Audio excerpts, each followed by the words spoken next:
Hace 2 días, en Atlanta, Estados Unidos, terminó el Congreso del Colegio Americano de Cardiología y en él se presentaron varios estudios importantes conocidos como los Late Breaking Clinical Trials. Estos estudios se enumeran aquí: el Relief HF, el Impact MI, el Aegis 12 SL, el Preventive PCI, el Orbita Cosmic, el Improve HCM. En este video analizaremos detenidamente los resultados de 2 estudios. Los 2 primeros, el Relief HF y el Impact MI. Iniciemos con el análisis del estudio Relief HF. Este estudio utilizó un dispositivo colocado en el tabique interauricular para producir un shunt interauricular izquierda-derecha en pacientes con falla cardíaca. Using a catheter, which is a thin, long plastic tube inserted by your cardiologist through a small incision in a vein in the groin and then advanced into the heart. The shunt is then implanted across the interatrial septum, which separates the left atrium and the right atrium.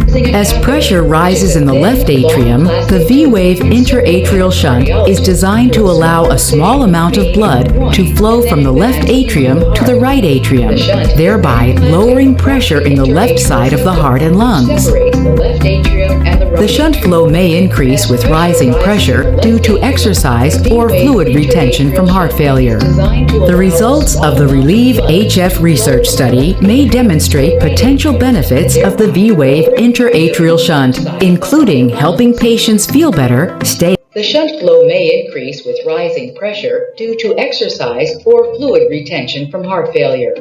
The results of the Relieve HF research study may demonstrate potential benefits of the V-Wave interatrial shunt, including helping patients feel better, stay.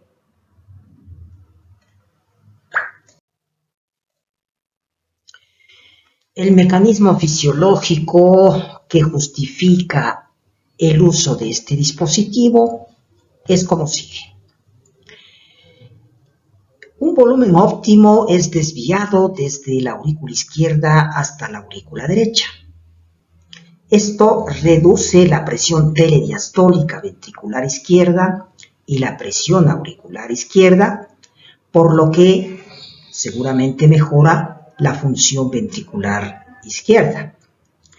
Esto a su vez hace que la precarga ventricular derecha incrementada, que normalmente existe en pacientes con falla cardíaca, sea mitigada reduciendo la poscarga.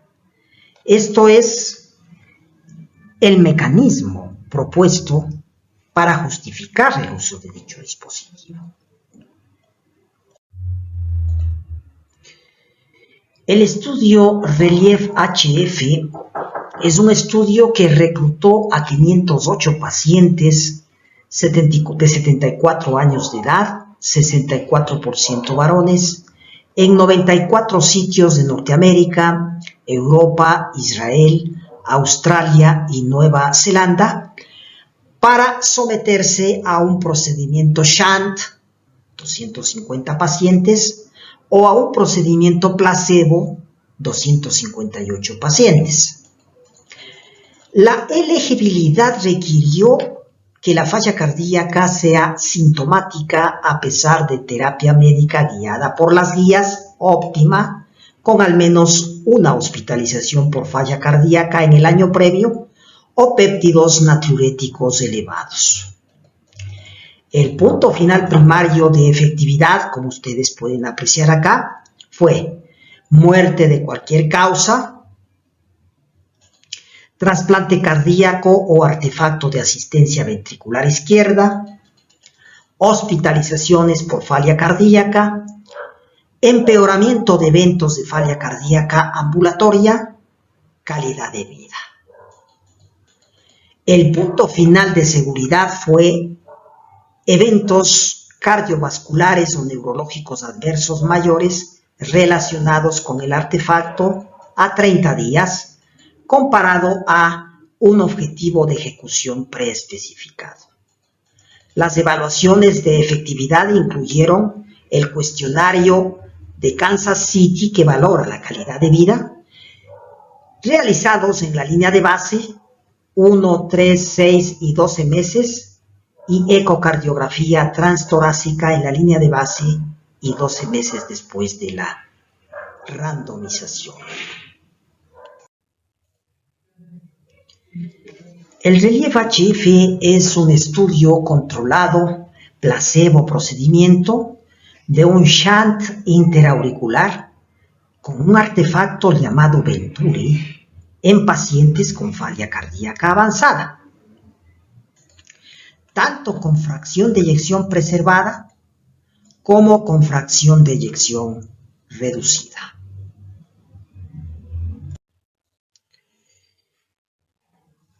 Resultados del estudio. El RELIEF-HF no vio ningún beneficio significativo total, comparado con aquellos que soportaron un procedimiento placebo, después de una mediana de seguimiento de 22 meses. Pero los resultados sugieren los beneficios de un shunt interauricular en pacientes de acuerdo con el tipo de falla cardíaca. Así, por ejemplo, el shunt Ventura puede ser beneficioso, dicen los autores, en pacientes con falla cardíaca con fracción de eyección reducida, los cuales experimentaron mejoramientos a lo largo de todos los resultados, en particular en hospitalizaciones por falla cardíaca. Y en cambio, hubo peores resultados en pacientes con falla cardíaca con fracción de eyección preservada, que experimentaron tasas incrementadas de muerte y de hospitalizaciones por falla cardíaca. Sin embargo, un mejoramiento marcado en la calidad de vida a lo largo de todos los grupos fue observado, incluyendo en aquellos que recibieron un procedimiento placebo, sugiriendo obviamente un efecto placebo del dispositivo.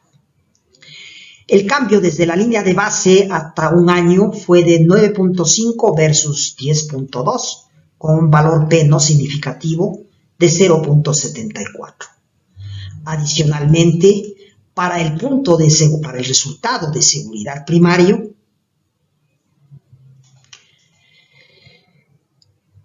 ningún evento cardiovascular o neurológico adverso mayor relacionado con el procedimiento fue observado en cualesquiera de los dos grupos.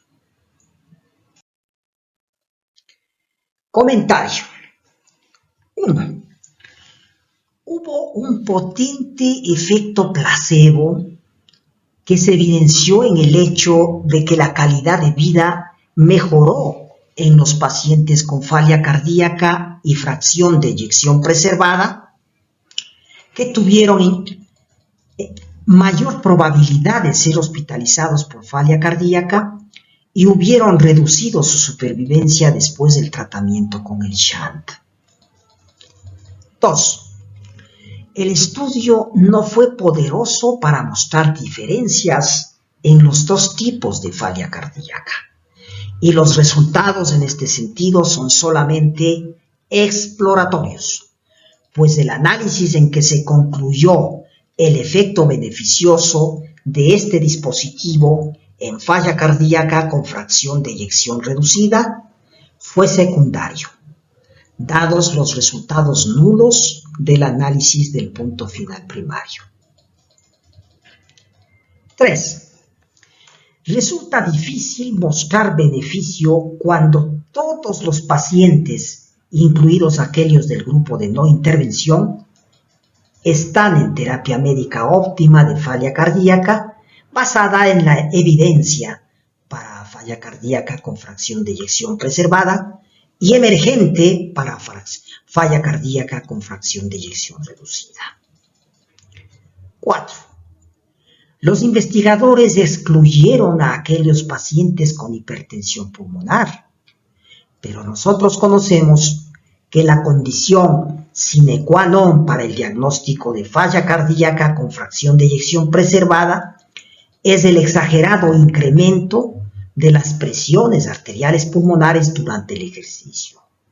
La creación de un shunt izquierda-derecha interauricular incrementa aún más el volumen ventricular derecho y el volumen pulmonar, y puede aumentar también aún más la presión arterial pulmonar, por lo que los resultados deberían ser perjudiciales en la vida diaria en pacientes con falla cardíaca con fracción de eyección preservada, sobre todo cuando ellos realicen actividad física.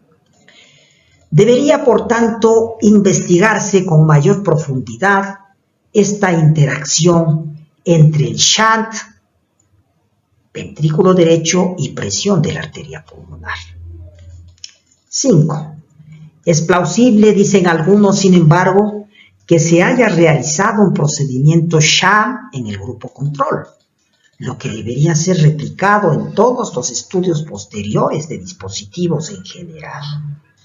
Pero precisamente este hecho hubo generado un importante efecto placebo evidenciado por un mejoramiento ostensible y significativo de la calidad de vida en pacientes con falla cardíaca con fracción de eyección preservada que fueron hospitalizados o no sobrevivieron.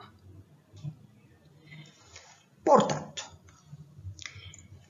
hace falta aún más investigación para que los cardiólogos tengamos evidencia científica que justifique el uso de este dispositivo en pacientes con falla cardíaca con fracción de eyección reducida, sobre todo. Esperaremos en los próximos años que este dispositivo Venture se perfeccione, que haya un número mayor de estudios clínicos, prospectivos, randomizados, que valore la eficacia y la seguridad de este dispositivo, y veremos realmente en el futuro si es que este dispositivo puede ser ya útil en la práctica clínica diaria de la cardiología en pacientes con falla cardíaca, sobre todo en aquellos con fracción de eyección reducida. Al momento no lo aconsejamos.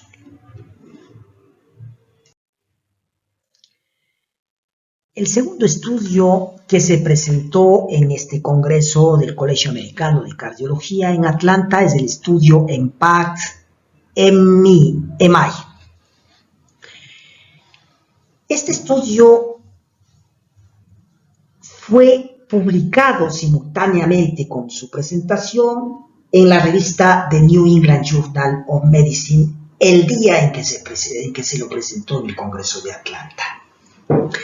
Es un estudio que valora la efectividad y la seguridad de la molécula empagliflozin, un inhibidor de CGLT2, versus placebo en pacientes con infarto miocárdico previo 14 días antes de la randomización. En este estudio controlado, con placebo, randomizado, doble ciego, manejado por eventos, fueron asignados en un radio 1:1 a pacientes que habían sido hospitalizados por infarto miocárdico agudo y estuvieron en riesgo de falla cardíaca para recibir sea empagliflozin a una dosis de 10 miligramos diariamente o placebo adicionalmente a cuidado estándar dentro de 14 días después de la admisión. El punto final primario fue un compuesto de hospitalización por falla cardíaca o muerte de cualquier causa evaluada en un análisis evento, tiempo hasta el primer evento. Un total de 3.260 pacientes fue asignado a recibir empagliflozin y 3.262 a recibir placebo. Durante una mediana de seguimiento de 17.9 meses, una primera hospitalización por falla cardíaca o muerte de cualquier causa ocurrió en 267 pacientes, es decir, en 8.2% en el grupo empagliflozin y en 298 pacientes, 9.1% en el grupo placebo, con tasas de incidencia de 5.9 y 6.6 eventos, respectivamente, pero con un valor P no significativo de 0.21 y con un límite superior del intervalo de confianza que supera la barrera del 1. Nosotros vemos claramente acá en las curvas de Kaplan-Meier que finalmente, después del seguimiento respectivo, no hay diferencia entre empagliflozin y placebo cuando se analiza las variables del punto final primario en total, es decir, cuando se evalúa la primera hospitalización por falla cardíaca o la muerte de cualquier causa.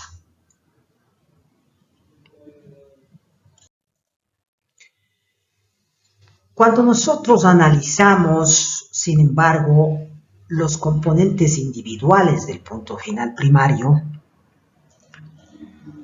una primera hospitalización por falla cardíaca ocurrió en 118 pacientes, es decir, el 3.6% en el grupo empagliflozin y en 153 pacientes, 4.7% en el grupo placebo.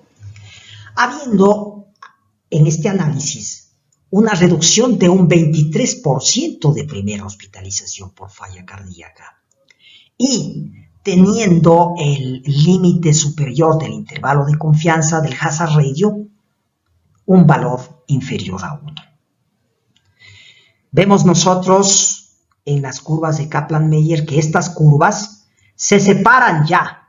La curva azul corresponde al placebo, la curva amarilla corresponde al grupo empagliflozin y se separan ya a favor de empagliflozin en esta variable, en la primera hospitalización por falla cardíaca antes de los 90 días. Y permanecen separadas las curvas a lo largo del seguimiento de los pacientes. Se ve claramente que la reducción es de un 23% con un valor P significativo, puesto que el límite superior del intervalo de confianza del hazard ratio respectivo es apenas 0.98, es decir, está por debajo de 1.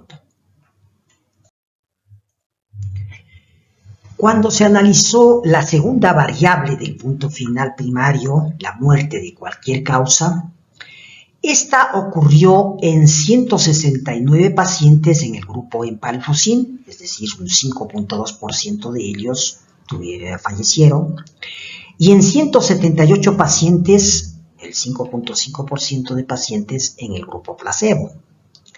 Acá sí, el límite superior del intervalo de confianza del hazard ratio respectivo superó el 1. Tuvo 1.19. Y en las curvas de Kaplan-Meier respectivas no se observa una diferencia en cuanto al porcentaje de eventos de muerte de cualquier causa entre el empagliflozin, cuya curva es la amarilla acá, y el placebo, cuya curva es la azul. Eventos adversos fueron consistentes con el perfil de seguridad de empagliflozin y fueron similares en los dos grupos de estudio. Comentario del estudio EMPACT de mayo.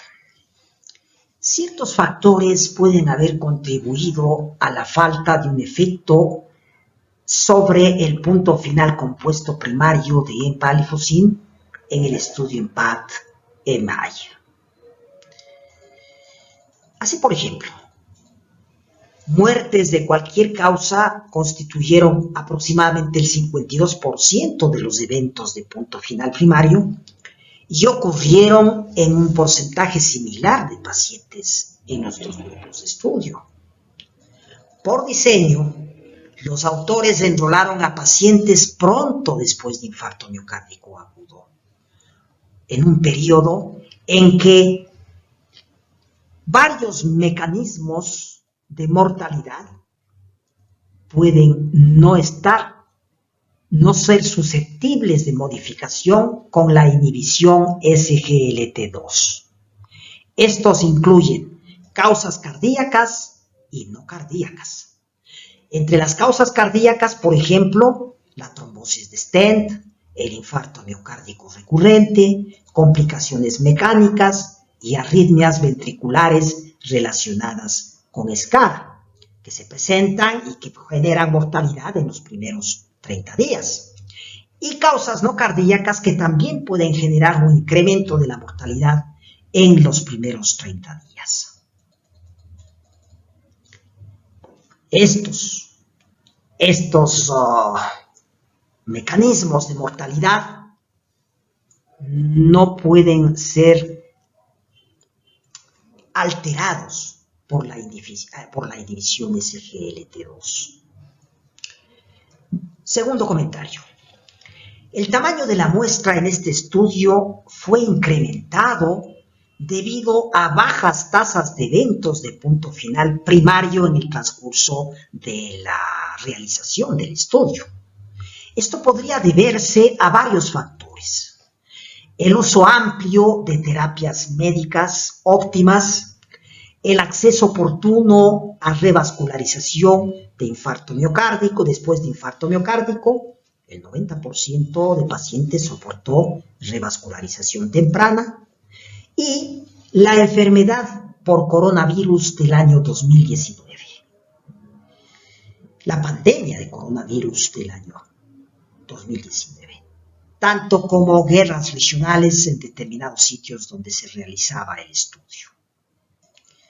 Tercer comentario. Es necesario estudios posteriores, o son necesarios estudios posteriores de los efectos de los inhibidores SGLT2 sobre resultados en falla cardíaca en pacientes en alto riesgo después de infarto miocárdico. Es muy posible que estudios de este tipo generen ya resultados positivos para el empagliflozin sobre el placebo. En el estudio EMPACT-MI estuvieron mezclados tanto pacientes con alto riesgo como con bajo riesgo de falla cardíaca. 4. Existió una falta de adjudicación central de eventos. De todas maneras, los investigadores particulares tuvieron algoritmos de adjudicación de eventos que siguieron ellos para realizar los diagnósticos respectivos de los eventos. Quinto comentario. Eventos de falla cardíaca ambulatoria no fueron analizados como eventos clínicos. Ustedes comprenderán, por ejemplo, que durante la pandemia del COVID-19, cuando el paciente no tenía síntomas de falla cardíaca moderada o severa, el paciente era tratado ambulatoriamente. El paciente no se hospitalizaba. Y esto pudo haber contribuido también a sesgar los resultados a favor de una u otra estrategia terapéutica. Y el sexto comentario que podemos hacer es la infrarrepresentación en el estudio EMPACT-MI de mujeres, de ancianos y de minorías étnicas.